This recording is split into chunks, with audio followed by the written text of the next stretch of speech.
Rakyat diberi contoh, petani diberi contoh, sehingga cara mengembangkannya gampang. Kemudian sapi ini baru berapa minggu nih datang? Baru 3 hari, Pak. Baru aja, ini baru 3, biar coba kelihatannya sapinya tadi ditanya senang. Top, Indonesia semakin dipercaya dunia. Indonesia-Belgia perkuat kerjasama di bidang peternakan. Pemerintah Republik Indonesia dan Belgia akan memperkuat kerjasama di bidang peternakan, khususnya terkait dengan kualitas dan keamanan kesehatan hewan di kedua wilayah ini.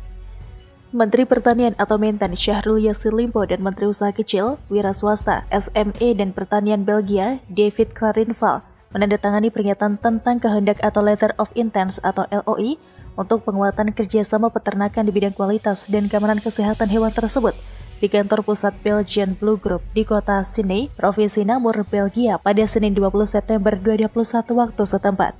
Kedua menteri tersebut sepakat untuk meningkatkan kerjasama yang sudah ada dengan kolaborasi lanjutan di bidang peternakan. Kolaborasi tersebut meliputi manajemen pemeliharaan dan standar sanitasi untuk peternakan Belgian Blue di Indonesia. Dilansir dari Kompas.com pada Selasa 21 September 2021, Syahrul menerangkan, ia berharap kerjasama tersebut dapat membantu fasilitasi akses pasar komoditas pertanian, pengembangan kapasitas, kerjasama teknis, dan penelitian yang dilakukan bersama di antara kedua pihak. Ia juga menyebutkan jika Indonesia menikmati surplus perdagangan dengan Belgia, terutama dari sektor seperti kopi, karet, tembakau, minyak kelapa sawit, kelapa, dan kakao. Sementara itu, Belgia juga turut menikmati peningkatan ekspor ke Indonesia pada produk susu, mentega, dan lainnya seperti kentang dan gandum. Lebih lanjut, Syahrul menjelaskan Kementerian Pertanian Republik Indonesia mempunyai visi untuk mewujudkan sebuah sektor pertanian yang maju, mandiri, dan modern. Kebijakan pertanian itu tidak hanya menitik beratkan pada transformasi dan penguatan sistem pangan secara holistik dan terintegrasi, namun tetap berkomitmen terhadap pertanian berkelanjutan yang sesuai dengan kelestarian lingkungan, sosial, serta ekonomi. Menteri Usaha Kecil, Wira Swasta, SME dan Pertanian Belgia, David, menyambut inisiatif Indonesia untuk mengembangkan kerjasama yang lebih lanjut di antara kedua pihak negara. Indonesia dan Belgia Blue Group telah bekerja sama untuk mendongkrak produksi daging di Indonesia sejak tahun 2015 lalu. Dilansir dari Kompas.com, David menjelaskan siap untuk melakukan pendampingan di bidang manajemen pemeliharaan pakan. Di bidang manajemen pemeliharaan, pakan dan kesehatan ternak Belgia Blue Group di Indonesia. Ia juga menyampaikan dukungan yang penuh terhadap penyelesaian perundingan Indonesia EU Comprehensive Economic Partnership Agreement atau IEU-CEPA. Menurutnya, IEU-CEPA tersebut dapat menjadi alat untuk pemulihan ekonomi ataupun pertumbuhan pada tahun-tahun ke depannya. Perjanjian IEU-CEPA sudah menyelesaikan putaran perundingan yang ke-10. Duta Besar Uni Eropa untuk Indonesia dan Brunei Darussalam, Vincent Piket, menyatakan perkembangan ekonomi dari 10 putaran perundingan tersebut sudah cukup baik dan stabil. Adapun putaran ke-11 akan dilaksanakan pada musim gugur mendatang. Sebelumnya pada April lalu, Menteri Badan Usaha Milik Negara atau BUMN Erick Thohir menyampaikan keinginannya untuk membeli peternakan sapi di Belgia. Investasi tersebut dilakukan oleh perusahaan plat merah dan untuk mengurangi impor daging yang selama ini dilakukan. Namun, rencana tersebut sempat menuai kritik sejumlah kalangan lantaran dinilai sebagai pemborosan. Saat ditemui di kantor Kementerian Badan Usaha Milik Negara atau BUMN Jakarta, Selasa 4 Mei 2021 lalu, Erick meminta rencana tersebut harus dilihat konteksnya secara utuh, jangan diputar balik. Apalagi menurutnya selama ini Indonesia hanya menjadi market impor daging. Menteri Badan Usaha Milik Negara atau BUMN sudah bekerja sama dengan kementerian lain untuk memastikan peternakan yang sehat. Indonesia mempunyai masalah dari sisi populasi sapi betina yang kurang. Seperti yang diketahui, PT Raja Wali Nusantara Indonesia Persero atau RNI kini sedang mempersiapkan diri untuk pembelian peternakan sapi di Belgia yang diminta langsung oleh Menteri Erick Thohir. Hal tersebut akan dikoordinasikan seperti negara yang memiliki potensi di bidik pasarnya serta kajian model bisnis yang akan dijalankan tersebut. Sebelumnya, Direktur Utama RNI Arief Prasetyo juga mengatakan sebagai calon induk holding BUMN Pangan, pihaknya tengah melakukan rencana transformasi pangan dari berbagai komoditas, salah satunya daging untuk meningkatkan ketahanan pangan serta inklusivitas nilai tukar peternak. Arief mengatakan Menteri BUMN Erick Thohir telah berbicara kepada RNI terkait rencana pembelian peternakan sapi Belgia ini dan meminta agar dapat segera dikoordinasikan, mulai dari negara yang berpotensi, market, serta kajian model bisnis yang akan dijalankan pada Kamis 29 April 2021 lalu. Dengan adanya kerjasama antara Indonesia dan Belgia tersebut diharapkan bisa merangkul para peneliti, stakeholder, agar nantinya Indonesia semakin cepat dalam memiliki manajemen dan teknologi peternakan yang maju. Pernyataan tersebut merupakan komitmen berdikari sebagai BUMN pangan dalam kontribusinya sebagai buffer stok pangan khususnya daging bagi masyarakat Indonesia.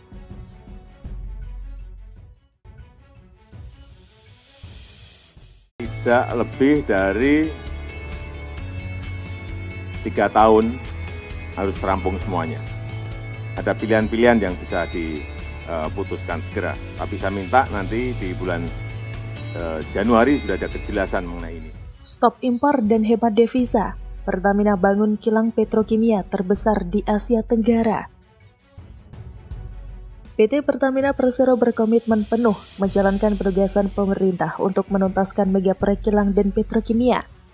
Salah satu yang menjadi fokus pengembangan adalah di industri petrokimia, yakni kilang PT Trans-Pacific Petrochemical Indotama atau PT TPPI yang berlokasi di Kabupaten Tuban, Jawa Timur. Dari catatan Liputan 6, kilang tersebut ditargetkan menjadi penghasil petrokimia terbesar di Asia Tenggara. Sesuai arahan dari Presiden Joko Widodo, penyerahan kilang TPPI di bawah kontrol Pertamina karena sebagai salah satu kilang terbesar di Indonesia, kilang tersebut dapat dikelola secara terintegrasi.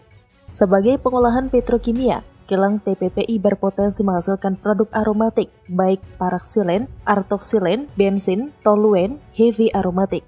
Namun juga dapat menghasilkan bahan bakar minyak atau BBM seperti premium, Pertamax, LPG, solar, dan kerosin. Presiden juga menilai pengelolaan kilang TPPI di bawah Pertamina, optimasi kawasan kilang TPPI akan berpotensi menciptakan penghematan devisa negara hingga 4,9 miliar dolar Amerika Serikat atau sekitar 56 triliun rupiah. Sehingga pengelolaan kawasan pabrik petrokimia TPPI akan berkontribusi menciptakan ketahanan energi melalui substitusi produk petrokimia impor. Hal tersebut memiliki nilai penting dalam menghadapi tantangan negara Indonesia selama beberapa dekade terakhir. Pertamina bergerak cepat dan memastikan proyek pengembangan kilang TPPI tetap berjalan. Setelah mengakuisisi PT Trans-Pacific Petrochemical Indotama atau TPPI pada akhir 2019, Pertamina melalui Subholding Refining dan Petrokimia, PT Kilang Pertamina Internasional atau PT KPI Tancap Gas menyiapkan pembangunan fasilitas produksi olefin dan aromatik di kawasan TPPI, Kabupaten Tuban, Jawa Timur. TPPI saat ini tengah memproses pembangunan fasilitas produksi olefin dan aromatik atau dikenal dengan Olefin Complex Development Project atau OCDP di kawasan kilang TPPI Kabupaten Tuban, Jawa Timur. Di TPPI terdapat 2 proyek pengembangan dan pembangunan yang saat ini sedang dilaksanakan Pertamina. Pertama, proyek revamping aromatik yang akan meningkatkan produksi petrokimia berupa paraksilen dari 600.000 ton menjadi 780.000 ton per tahun yang ditargetkan selesai pada tahun 2022.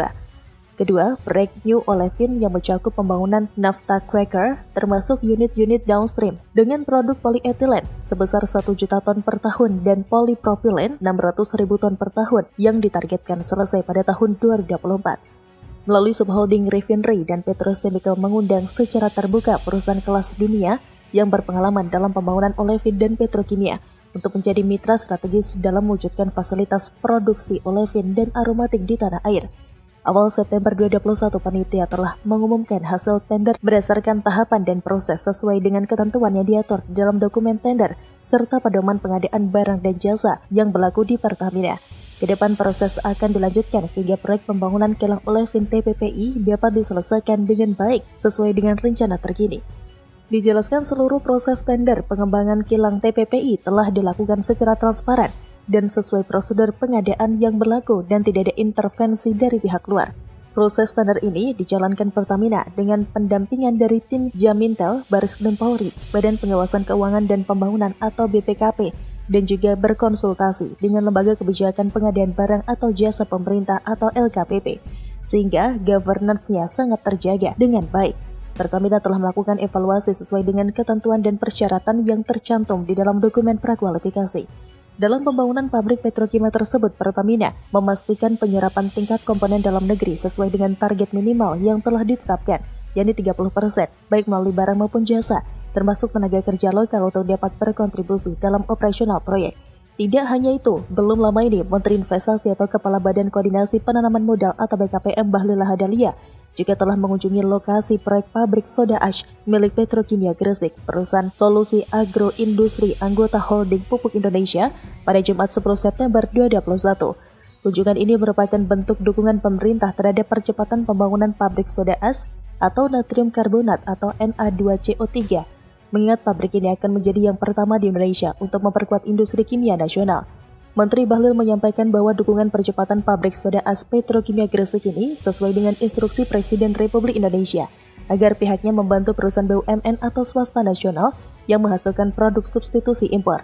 Hal tersebut selaras dengan pabrik soda as Petrokimia Gresik ini yang nantinya akan mengurangi ketergantungan impor. Sementara itu, Direktur Utama Petrokimia Gresik Dwi Satrio Anurogo mengungkapkan selama tahap persiapan proyek pabrik soda as Petrokimia Gresik selalu berkoordinasi dengan Kementerian Investasi dalam hal pengurusan izin maupun administrasi. Pabrik soda as berkapasitas 300.000 ton per tahun yang ditargetkan beroperasi pada akhir tahun 2024 ini merupakan salah satu implementasi Petrokimia Gresik dalam upaya mendukung peningkatan perekonomian nasional, khususnya industri kimia. Selama ini kebutuhan akan soda as dalam negeri sangat tinggi sebagai tumpuan bahan baku berbagai produk yang banyak ditemui sehari-hari, seperti sabun, deterjen, kertas, tekstil, keramik, gelas, kaca beserta turunannya, dan lain sebagainya. Sebelumnya, untuk menyukseskan pembangunan pabrik soda as ini, Petrokimia Gresik telah menandatangani MOU dengan PT Garam Persero dan perusahaan multinasional Unilever Asia PT Ltd. MOU ini dalam rangka menjamin ekosistem bisnis rencana pembangunan pabrik soda as, di mana Petrokimia Gresik akan membeli garam industri sebagai bahan baku soda as serta bekerja sama dengan Unilever Asia sebagai off-taker yang akan menyerap produk soda as.